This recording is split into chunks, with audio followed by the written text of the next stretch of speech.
Chers amis du diocèse, bonjour, on est heureux de vous retrouver pour une petite émission autour de la vie de nos paroisses. En effet, la semaine dernière, l'ensemble paroissial de La Flèche a organisé une semaine missionnaire intitulée Laudato Si, en présence de frères capucins. Alors aujourd'hui, nous sommes avec le père Christian Duhalgouët, le curé de cet ensemble paroissial. Bonjour père. Bonjour. Nous sommes avec le frère Éric Bidot, qui est capucin. Bonjour frère. Bonjour. Claudine Lelarge. Bonjour Claudine. Bonjour. Et Yolande Tersignier. Bonjour Yolande. Bonjour. Vous êtes toutes les deux paroissiennes. Vous avez assisté à cette semaine et vous allez nous raconter ce que vous y avez vécu. Au préalable, frère Éric, vous avez accepté de répondre positivement à la demande de Père Christian. Pourquoi avez-vous accepté d'animer cette semaine missionnaire ? Alors, c'est un peu un rapport d'offre et de demande. Donc, la demande venait d'une paroisse avec deux prêtres notamment qui connaissaient des frères, donc ça fait un lien. Et puis, un souhait aussi de notre côté, tous les 2 ans, de pouvoir vivre ce temps de mission avec des frères qui viennent de maisons différentes. Vous avez animé une semaine intitulée Laudato Si. Vous avez un lien privilégié avec Saint François d'Assise, qui était un petit peu la personne phare de cette semaine ? Alors, effectivement, le thème Laudato Si faisait référence à l'encyclique, qui elle-même fait référence donc à un texte fameux de Saint François, son cantique de Frère Soleil. Et nous avons essayé effectivement, au cours des rencontres, des prédications, des tables rondes, de pouvoir parler un peu de Saint François, mais surtout, plutôt que de simplement faire mémoire d'une belle figure spirituelle, surtout de partager, on dirait un peu ce mot passe-partout, ces valeurs un peu, qui sont la fraternité, la reconnaissance, une manière simple, sobre d'être les uns avec les autres, et une foi profonde en Jésus, et particulièrement Jésus dans sa passion. Est-ce que je peux oser vous demander, qu'est-ce que vous avez perçu de la foi des Fléchois et de tous ceux qui vivent dans l'ensemble paroissial de La Flèche ? Une première chose, c'est que avec les frères et entre les frères, on s'est fait la remarque que nous étions très paisibles dans ce contexte. Et je l'attribue à trois choses. D'abord, une très belle fraternité que vivent les 3 prêtres de cette paroisse. 3 générations, 85 ans, la cinquantaine, 37 ans. Un très beau témoignage d'écoute, d'acceptation les uns des autres, et de ce fait une joie simple au quotidien et à laquelle nous avons été très heureux de nous greffer. Ça, c'est une première chose. La deuxième chose, c'est ce que j'appellerais une foi du bouche à oreille. Et j'ai été frappé à un moment, quelqu'un à la fin de la mission, nous ne l'avions jamais vu, et il nous dit, vous êtes là depuis quelque temps. Alors moi, j'essaye de me souvenir des dates parce que le temps ressenti est toujours différent du temps chronologique. Et c'est lui-même qui me dit, oui, vous êtes là depuis le 25 mars, on m'en a parlé dès votre arrivée. Or, on ne l'avait jamais vu. Et je me suis dit qu'il y avait sur cette terre une foi du bouche à oreille et donc d'un partage des bonnes nouvelles. Et puis la troisième chose, c'est ce que j'appellerais un peu l'acceptation les uns des autres.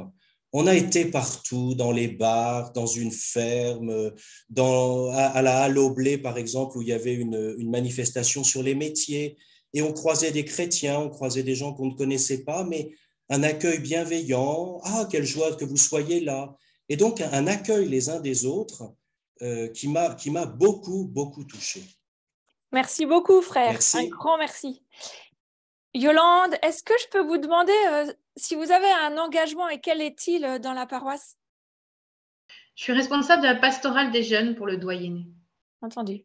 Alors, comment vous avez réagi quand le père Christian et les 2 autres prêtres de l'ensemble paroissial vous ont annoncé qu'ils allaient organiser une semaine missionnaire ? Eh bien, j'étais très heureuse de pouvoir participer à ça. Claudine, comment vous avez réagi ?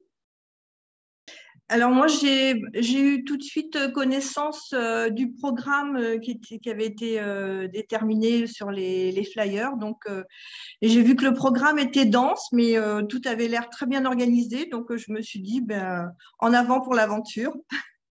Et alors, cette aventure, qu'est-ce que vous avez découvert grâce à Saint François d'Assise? Alors, Saint François d'Assise, j'en avais entendu parler, bien évidemment, à la messe. Et le Père Christian a fait un pèlerinage aussi, donc j'en avais entendu parler. Mais bon, c'est vrai que c'était un saint que bon, je ne m'étais pas vraiment penchée enfin, sur lui, quoi. Et donc, bah voilà, pour moi, c'était une découverte. Et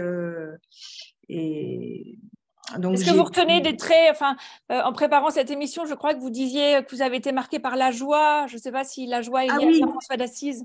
oui, ah oui, tout à fait. Pendant cette semaine, on a retrouvé voilà toute la simplicité, la joie d'être ensemble.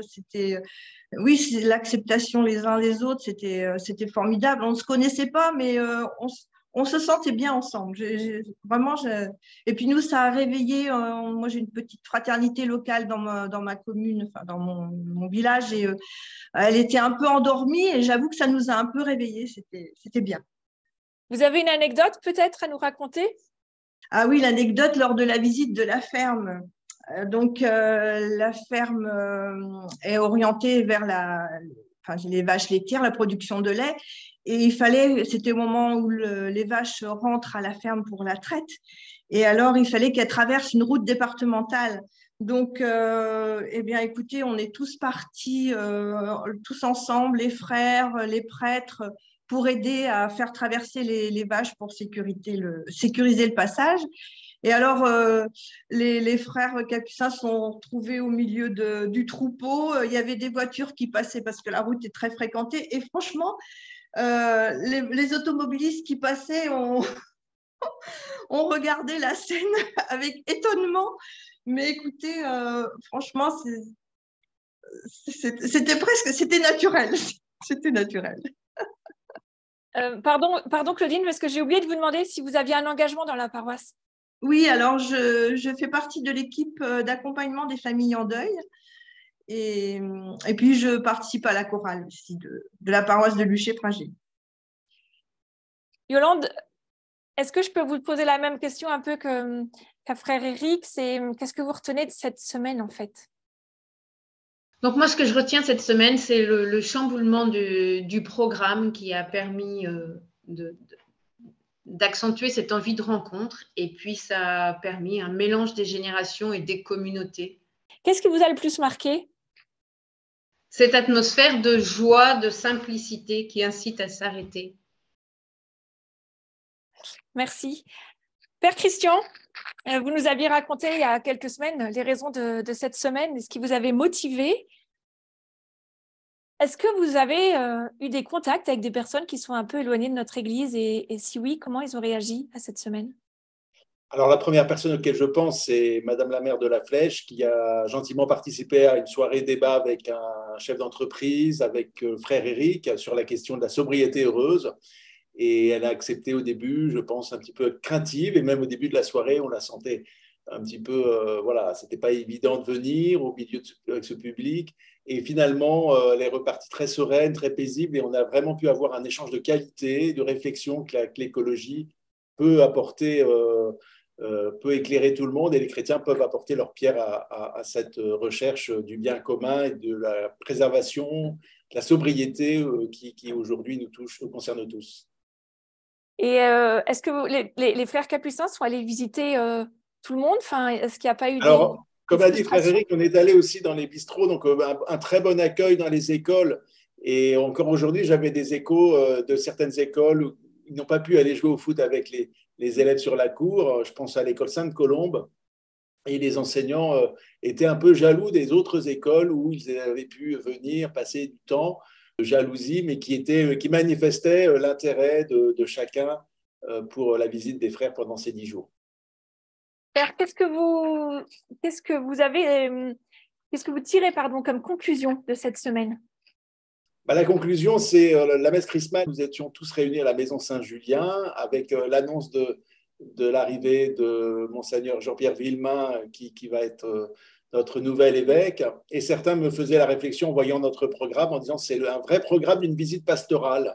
Et donc, je me faisais la réflexion en disant on pourra s'inspirer de ce qu'on a vécu ensemble dans les différents lieux pour faire découvrir à notre nouvel évêque le doyenné de la Flèche. Nous pourrons lui faire découvrir goûter le bon riolet de la ferme de Sandrine et Charlie, lui faire découvrir la beauté de l'église de Toré-les-Pins et pourquoi pas aussi de venir boire un verre au bar de Luché, chez Jérôme, le Café des Arts.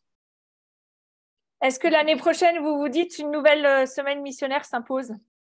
Alors, il y aura forcément un nouveau carême 2024 et après cette expérience avec les frères, il m'a semblé qu'une attitude qui ressortait de leur présence, c'était la gratitude, savoir remercier, savoir voir toute rencontre, tout événement de manière positive.